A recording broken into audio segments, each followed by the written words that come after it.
In this video, I'm making a new coffee table design from right here in Costa Rica. This table is actually a gift for Felipe and Gloria, who own the Pipe House.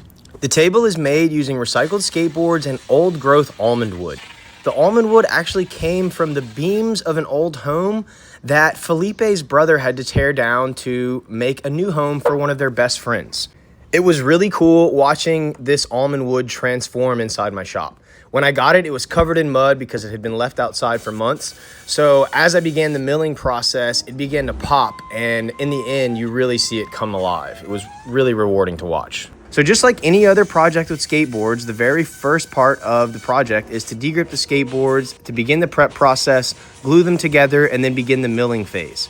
For this particular piece, I'm only using the wheelbases of the skateboards for the top veneer, and I'm using most of the skateboards for the legs. So what you're seeing me do here is glue the veneers down and then use Total Boat's tabletop epoxy to fill any voids and stabilize the grain. After that, I began working on the border and the shelf on the bottom using this old growth almond wood. This stuff is super dense, really fun to work with, and the grain absolutely pops whenever I put finish on it in the end, so stay tuned for that. So Gloria and Felipe were really adamant about wanting a shelf. So I had to get a little creative here on this piece and do a different type of joinery that I've never done.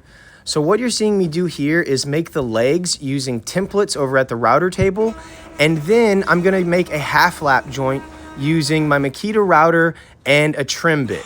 This was a new technique that I recently learned, and I have to say it worked out absolutely great, so I'll be using this plenty in the future.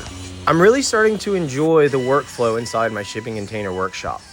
It's been such a pleasure being here in Costa Rica. As I'm working, I get to turn around and look out the window, and I'll see all sorts of wildlife. It really puts me in the perfect place to create my art. Being in the creative flow state really inspires me, and it gives me the time and the passion to add little details like this recycled skateboard bow tie inlay. Once I had all the components done for this piece, I began the finishing process, and for this I'm using a wipe-on poly from Minwax.